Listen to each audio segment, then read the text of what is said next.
हिमाचल प्रदेश की सबसे खूबसूरत पार्वती घाटी में ऊंचे ऊंचे पहाड़ों और कलकल बहती पार्वती नदी के बीच बसा है एक ऐसा पवित्र स्थान जहां आस्था, प्रकृति और चमत्कार का अद्भुत संगम देखने को मिलता है। इस पवित्र जगह का नाम है मणिकरण महादेव।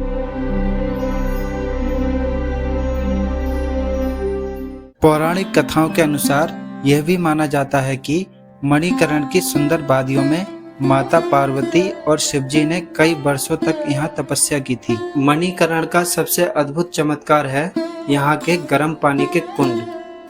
क्या आपने कभी सोचा है कि मणिकरण में पहाड़ों के बीच आखिर इतना गर्म पानी क्यों निकलता है? इसके पीछे क्या रीजन है? तो आइए जानते हैं इस रहस्यमय कुंड की पूरी कहानी। तो चलिए शुरू करते हैं हिमाचल प्रदेश के इस पवित्र और यादगार सफर को।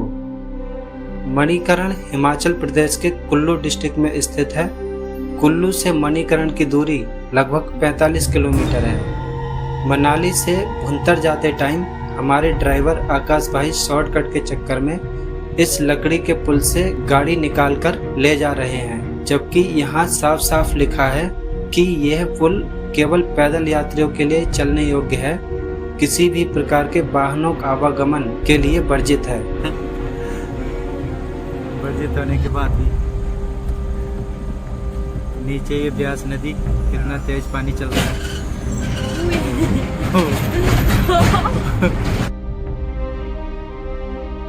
ये देखिए,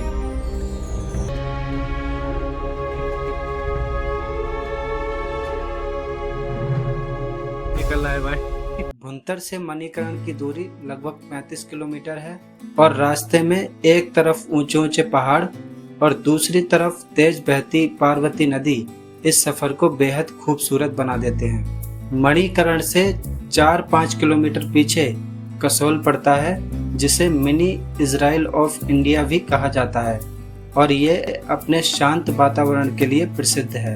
अब हम पहुंच चुके हैं मणिकरण साहिब गुरुद्वारा। यह सिख धर्म के सबसे पवित्र तीर्थ स्थलों में से एक माना जाता है।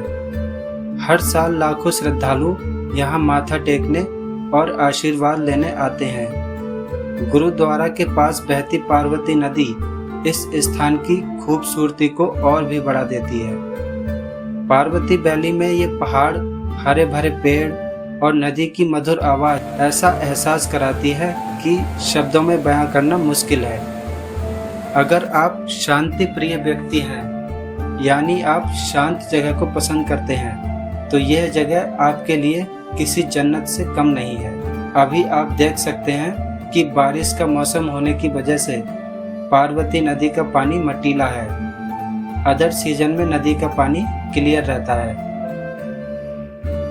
तो हम लोग आ चुके हैं मणिकरण महादेव मंदिर के अंदर और यहाँ शिव जी की मूर्ति बनी हुई है। इस मूर्ति के पास ये गर्म पानी के कुंड हैं। इसी कुंड में ये लंगर का प्रसाद मिट्टी के मटकों में पकाया जाता है और इसी कुंड में श्रद्धालु भी अपना प्रसाद पकाते हैं। ये प्रसाद कपड़े की छोटी छोटी थैली में बांधकर लोग बेचते हैं, जो आपको मंदिर के पास ही मिल जाएगा।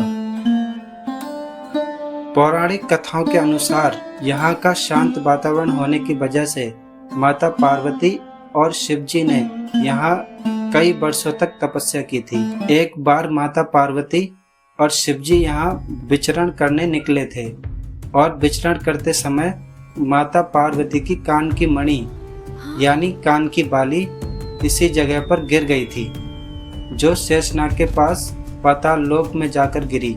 माता पार्वती ने शिव जी से वो मणि ढूंढने के लिए कहा। शिव जी के काफी तलाश करने पर वो मणि नहीं मिली, जिससे शिव जी को गुस्सा आ गया और गुस्से से उन्होंने अपना तीसरा नेत्र खोल दिया, जिससे सभी देवतागण घबरा गए और उन्होंने शेषनाग से प्रार्थना की कि वो मणि लौटा दे। तब शेषनाग ने अपनी फुंकार से उस मणि को वापस किया और उसी फुंकार की वजह से यहाँ ये गर्म पानी निकलने लगा। इसीलिए इस जगह का नाम मणिकरण पड़ा और माता पार्वती के नाम पर ही इस नदी का नाम पार्वती नदी और इस वैली का नाम पार्वती वैली पड़ा। सिख धर्म के अनुसार गुरु नानक देव जी अपने शिष्य मर्दाना के साथ अपनी यात्रा पर निकले थे, तो इसी जगह पर आकर मर्दाना को भूख लगी और खाना नहीं था। तो गुरु नानक देव जी ने मर्दाना से लंगर के लिए आटा वगैरह इकट्ठा करने को कहा। शिष्य मर्दाना ने सामग्री तो इकट्ठा कर ली, लेकिन खाना पकाने के लिए आग नहीं थी। तब गुरु नानक देव जी ने मर्दाना से वहाँ पड़े एक पत्थर हटाने को कहा। मर्दाना ने जैसे ही वो पत्थर हटाया, वहाँ से गर्म पानी निकलने लगा।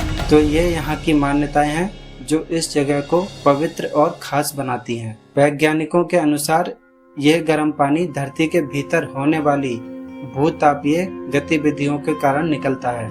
इस कुंड से होता हुआ ये गर्म पानी इस कुंड में आता है, जहाँ इसका टेम्परेचर थोड़ा कम हो जाता है। इसका ये पानी यहाँ से होता हुआ पार्वती नदी में जाकर मिल जाता है।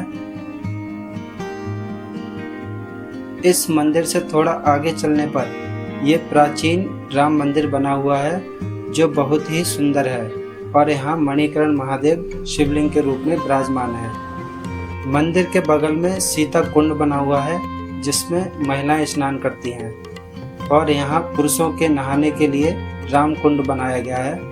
और यहाँ लिखा हुआ है कि कुंड में ज़्यादा देर नहाने से चक्कर आ जाते हैं, और यह भी लिखा है कि इस कुंड में छलांग लगाना मना है।